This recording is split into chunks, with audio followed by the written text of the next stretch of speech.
اعوذ بالله من الشیطان الرجیم بسم الله الرحمن الرحیم. درنو زده کوونکو، نن به تاسو ته د څلورزولیګانو د قطرونو خاصیتونه وښیمه.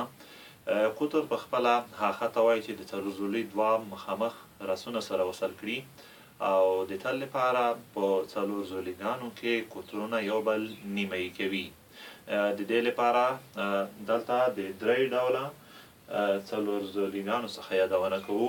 مثال په متوازي الاضلاع کې هم د نورو څلورزولیګانو په شکل قطرونه یو بل نیمایي کوي. دلته AD او BC د متوازي الاضلاع قطرونه دي. نو که چیرې د دغې اوږدوالی مثال راکړل شوی وي 10 سانتي متره او BC مثال 10 سانتي متره راکړل شوی وي، BC 10 سانتي متره راکړل شوی وي، نو د نیمایي پیدا کولو لپاره لیکلی شو دغسې د BC نیمایي چې دی OB یا OC یا OC دواړه هم په خپل منځ کې مساوي دي نیمایي قطرونه، ځکه چې نیم شوي دي. نو دغسې په یو وخت کې لیکلی شو چې OB مساوي دی OC سره.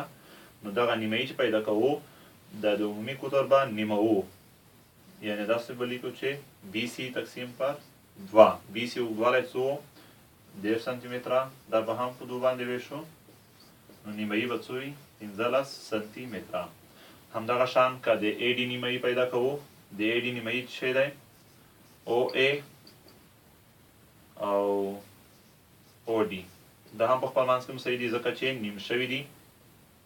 نو د دې لپاره به AD په 2 باندې ویشو. AD څو 10 سانتي متره، 10 که په 2 وویشل شي څو به شي 15 سانتي متره. نو ویلی شو چې د لوی قطر نیمایي 15 سانتي متر شو او د کوچني قطر نیمایي بیا 15 سانتي متر شو.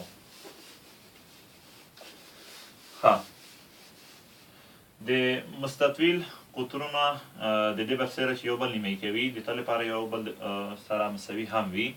مثال که EH قطر 10 سانتي متره وي، نو FG قطر به هم 10 سانتي متره وي.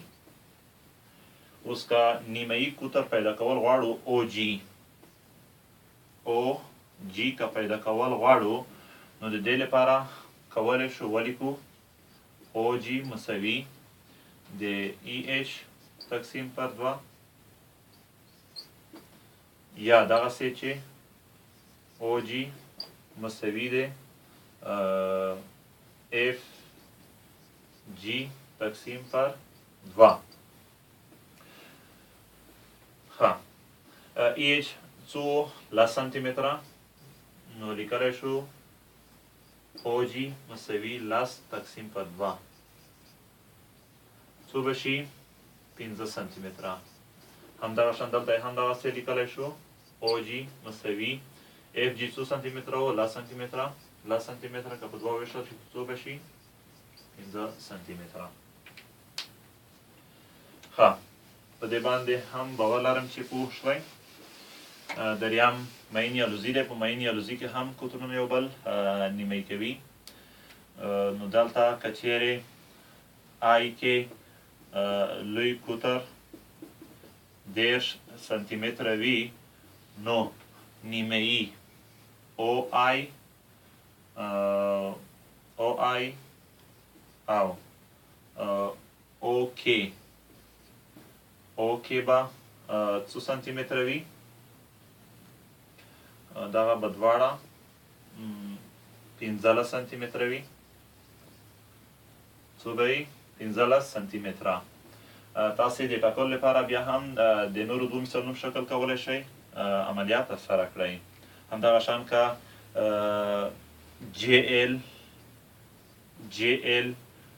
که مثال 10 سانتي متره وي، نو نیمایي یعنې OJ او OL دا به هم څو سانتي متره وي، بیا 15 سانتي متره وي.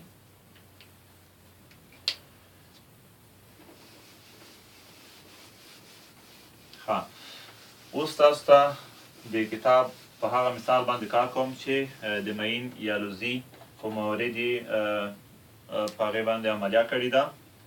دلته که چیرې په دغه معین یا لزي کې مثلثونه وکتل شي د قطرونو پر اساس چې رامنځته شوي دي، څلور واړه قایم الزاویه دي، نو په دې کې که چیرې دغه یوه زاویه معلومه وي نو کولی شو نوره زاویې هم وټاکو، ځکه چې دلته دغه قطرونه د دغو زاویو لپاره ناصف الزاویه هم دي، ځکه زاویې نیمې کړي دي.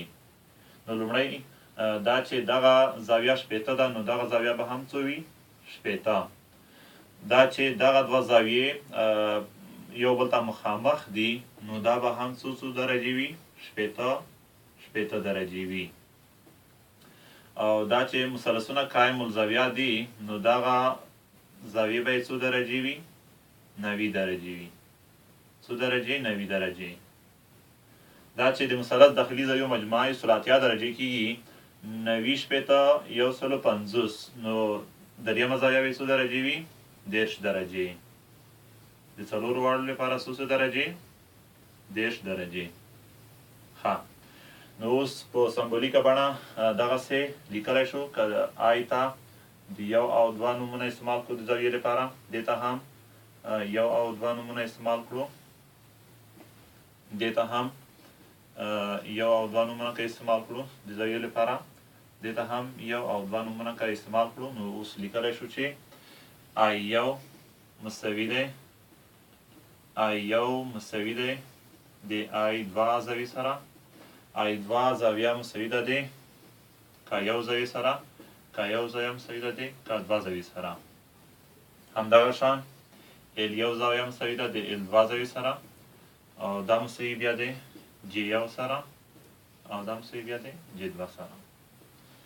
او بل دا چې مرکز کې دلته څلور قایمې زاویې دي، د O لپاره هم نومونه کارولی شو. مثال O1 زاویه مساوي دی O2 زاویې سره، O2 زاویه مساوي دی O3 زاویې سره، او O3 زاویه مساوي دی O4 زاویې سره. ګرانو زده کوونکو، درس په همدغه ځای بس دی. بیا چې له یوه نوي درس سره حاضرېږم، د الله په